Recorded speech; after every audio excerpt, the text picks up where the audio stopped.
पुस्तक अभिवाचनाच्या कार्यक्रमात प्रसारित करीत आहोत डॉक्टर सौ शुभा साठे लिखित स्वातंत्र्यवीर सावरकर बंधूंच्या पत्नींनी भोगलेल्या संघर्षमय जीवनाची गाथा, त्या तिघी. अभिवाचक अनुराधा मटकरी आणि जयंत ठोंबरे. निर्मिती रेडिओ जयंत. आज या अभिवाचनाचा भाग 43वा. स्वामिनी, तात्या भाऊजींसारखं यांनीही एवढ्या व्यस्ततेतही काही लेखन केलं. कलकत्त्याला शिकत होते ना, तेव्हा जाईचा मंडप नावाची कादंबरी लिहिली. सेनापती तात्या टोपेंचं चरित्र लिहिलं. हिंदूंचा विश्वविजयी इतिहास लिहिला. शिवाय वृत्तपत्रातनं स्फुट लेखनही सुरूच होतं. 3-3.5 वर्ष श्रद्धानंद साप्ताहिकाचं संपादनही यांनी केलं. मातृभूमीचा उद्धार या एकाच हेतुपोटी हे सारं घडत होतं. प्रतिकूल परिस्थिती दिसत असूनही क्रांतिकार्याचं उद्दिष्ट सतत पुढे ठेवून येणाऱ्या संकटांना धैर्यानं तोंड देत हे सावरकर कुटुंबाचा डोलाराही सावरत होते. मी पण मला जमेल तेवढं सगळं करतच होते. दवाखान्याच्या उत्पन्नातून हे मला घर खर्चाला जी रक्कम देत, त्यातूनही थोडी वाचून मी बाजूला ठेवत असे. कारण तुला सांगते स्वामिनी, आपलं स्वतःच्या मालकीचं घर असावं असं मला नेहमी वाटायचं. बाकी कोणत्याच गोष्टीची, दागदागिन्यांची मला कधी ओढ वाटली नाही. पण वास्तूविषयी मात्र वाटतं. आताही बघ, मुंबईत आपली ही वास्तू आहेच, पण पुण्यातही आपली स्वतःची अशी एक वास्तू असावी असं मला नेहमी वाटायचं. असिलतानी म्हणजे आपल्या हिमानींनी माझी ही इच्छा पूर्ण केली. अशोक असिलतानी आज पुण्यात आपली स्वतःची वास्तू उभी केली आहे. अशी वास्तू उभी करायला किती कष्ट पडतात ह्याचा मला त्यावेळीही चांगला अनुभव आला. पै करून साठवलेल्या पैशातून त्या काळी, म्हणजे साधारण 1931 साल असेल बघ, ह्यांनी मुंबई शहराच्या हद्दीपलीकडे खार इथं छोटंसं टुमदार घर बांधलं. पूजा सदन, अगदी माझ्या मनातलं घर. घराभोवती बाग, बागेत फुलझाडं, फळझाडं. 4 वर्ष पूजा सदनात मजेत गेली. पण नियतीचा खेळ अगम्य आणि अतर्क्य असतो हेच खरं. कायदेभंगाच्या चळवळीत हे बंदी शाळेत गेले आणि औषधालय बंद पडलं. आता दवाखाना म्हणजे किराणा मालाचं किंवा इतर कसलं दुकान नव्हे की ते नोकरावर सोपवून चालेल. रुग्णाला औषध पाण्याची योजना डॉक्टरांनीच केली पाहिजे, आणि डॉक्टर तर राष्ट्रकार्यात गुंतलेले. मग काय, प्राप्ती थांबली. अगं पण व्यय कसा थांबणार? वाढत्या सांसारिक जबाबदाऱ्या आला गेला कोण थांबवणार? मग पैशाची चणचण भासू लागली. तेव्हा स्वाभिमान न सोडता कुणापुढे हात पसरावा लागू नये म्हणून घर विकूनच पैसा उभा करण्याचा थोडासा दुःखद निर्णय घ्यावा लागला. खरं तर एवढ्या आवडीनं बांधलेल्या वास्तूवर माझं मन जडलं होतं. पूजा सदन विकायचं अगदी जीवावर आलं होतं, पण भावनेपेक्षा कर्तव्य श्रेष्ठ वाटून आपला स्वाभिमान टिकवून कसं राहता येईल हेच आम्ही पाहिलं. थोडं स्थैर्य प्राप्त झाल्यावर घर काय पुन्हा बांधता येईल असा विचार करून पूजा सदन वर्तक कुटुंबियांना विकलं. स्वामिनी, ह्या पूजा सदनावर माझं मन खूप जडलं होतं. पण या घराविषयीच्या 2 विचित्र आठवणी आहेत. आज इतकी वर्ष झाली पण त्या आठवणी मनातून जातच नाहीत. आपल्या सावरकर कुळाचं कुलदैवत श्रीराम आहे म्हणून पूजा सदनाच्या आवारात श्रीरामाच्या मूर्तीची स्थापना करून एक छोटंसं मंदिरही बांधलं होतं. यांचे मित्र डॉक्टर वेलकर यांना गृहप्रवेशाचं आमंत्रण द्यायला हे गेले. घराचं वर्णन करता करता यांनी श्रीरामाच्या मंदिराबद्दलही सांगितलं. तेव्हा डॉक्टर वेलकरांची आई नकळत बोलून गेली. म्हणाली, घराच्या आवारात श्रीरामाची स्थापना काहू केली? श्रीराम हा वनवासी आहे. रामचरित्र जरूर ग्रहण करावं, पण त्याची भक्ती करू नये. कुटुंबाची ताटातूट होते. कुटुंब वनवासी होतं. स्वकर्तृत्वावर विश्वास असणाऱ्या ह्यांनी तेव्हा त्यांचं बोलणं मनावर घेतलं नाही. पण पहा ना, काही वर्षांच्या आतच पूजा सदन सोडावं लागलं. घराच्या शोधात फिरावं लागलं. आता हा योगायोग असेल, पण असं घडलं खरं. जेव्हा जेव्हा ही आठवण मनात येते तेव्हा तेव्हा आणखी एक घटना आठवते. तात्या भाऊजींनी सांगितलेली, त्यांच्या लहानपणीची. एकदा म्हणे ते घरात अरण्यक वाचत होते. मामंजींनी सहज जवळ जाऊन पाहिलं की हा पोरगा एवढं तल्लीन होऊन काय वाचतोय. तर अरण्यक. मामंजी एकदम दचकले. त्यांच्या हातून अरण्यक काढून घेतलं आणि म्हणाले, तात्या, अरे हे अरण्यक आहे. हे घरात वाचू नये. घराचं अरण्य होतं. माणसांची ताटातूट होते. त्या लहान वयातही घाबरून न जाता भाऊजी विचार करू लागले. एखादा ग्रंथ वाचल्यानं घराचं अरण्य कसं होणार?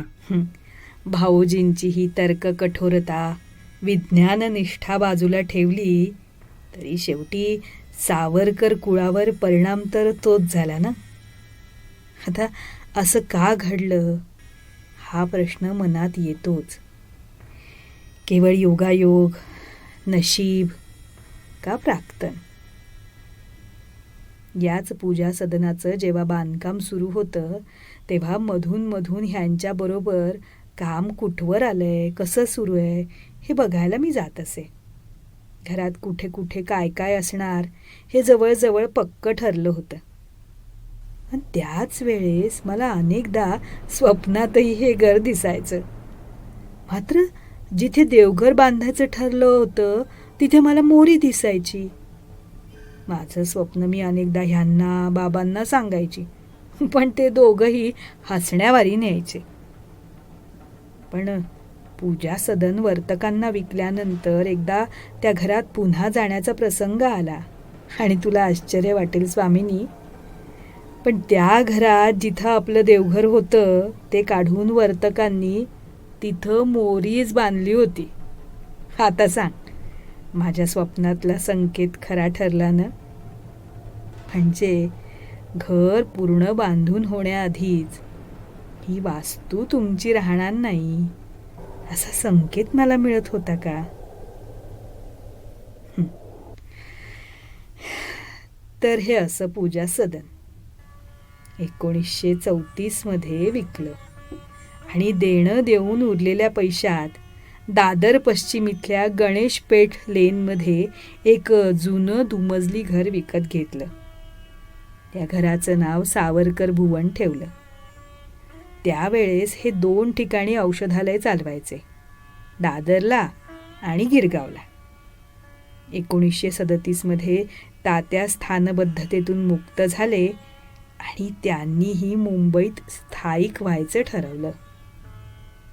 त्यांना मुंबई महापालिकेकडून दादरला एक भूभाग मिळाला आणि मुंबईतल्या त्यांच्या चाहत्यांनी त्यांना घर बांधणीसाठी निधी जमवून दिला.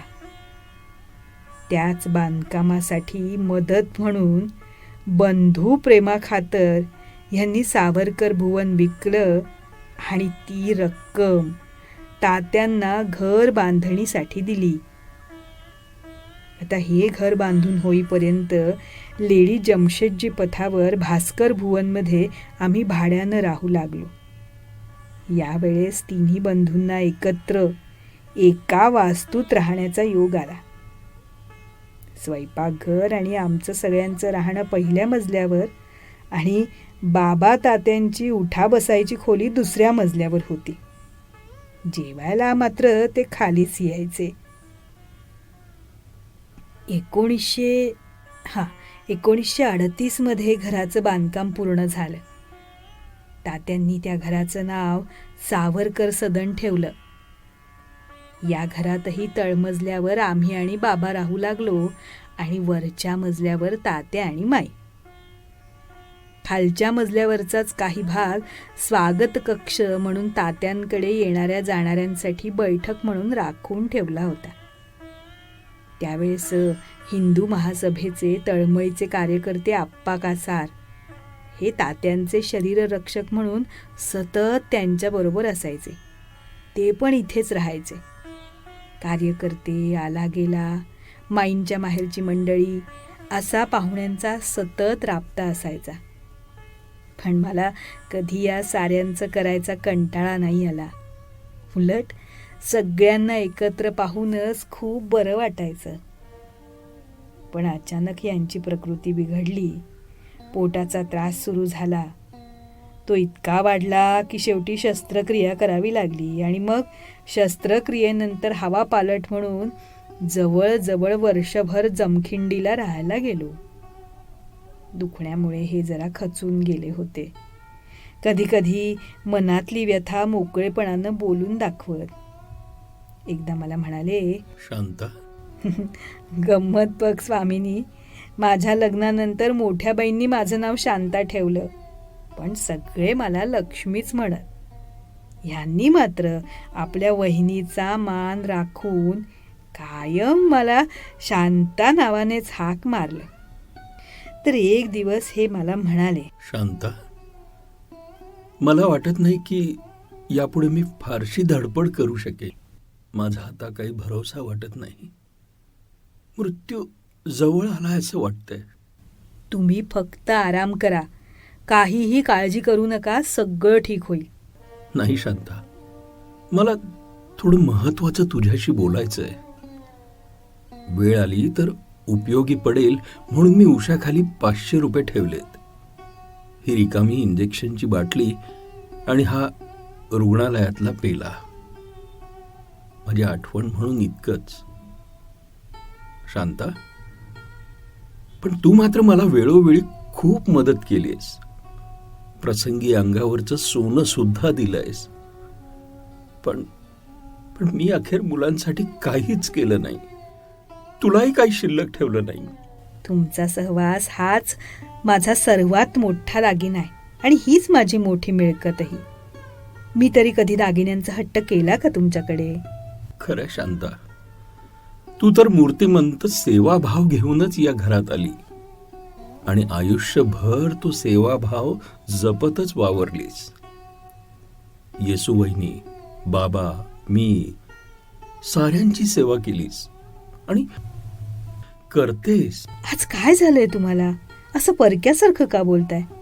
ईश्वर कृपेनं सारं काही ठीक होईल. तुम्ही शांतपणे निजा बघू आता. शांता, अगं, मातृभूमीचे तुकडे होण्याचा धोका स्पष्ट दिसत असताना शांत झोप कशी येणार? आपल्याला मातृभूमीचे तुकडे करून मिळणारं स्वातंत्र्य नकोय. लोकांनी ते स्वीकारू नये. तात्या म्हणतोय ते योग्यच आहे. अखंड भारताचं स्वातंत्र्य हवं.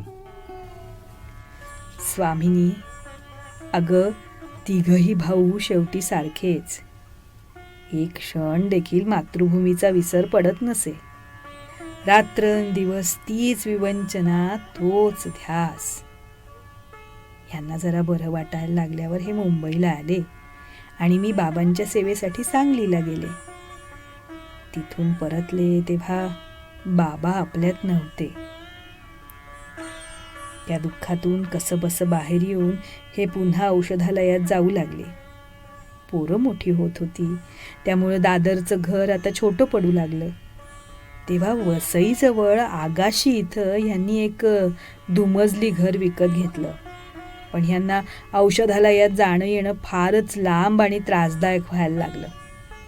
त्यामुळे मग पश्चिम दादरच्या पाटीलवाडीतल्या एका बैठ्या घरात आम्ही राहायला आलो. पुस्तक अभिवाचनाच्या कार्यक्रमात आत्ताच आपण ऐकलं डॉक्टर सौ शुभा साठे लिखित त्या तिघी या पुस्तकाचं अभिवाचन. या पुस्तक अभिवाचनाचा आज आपण भाग 43 ऐकलात. अभिवाचक अनुराधा मटकरी आणि जयंत ठोंबरे. निर्मिती रेडिओ जयंत.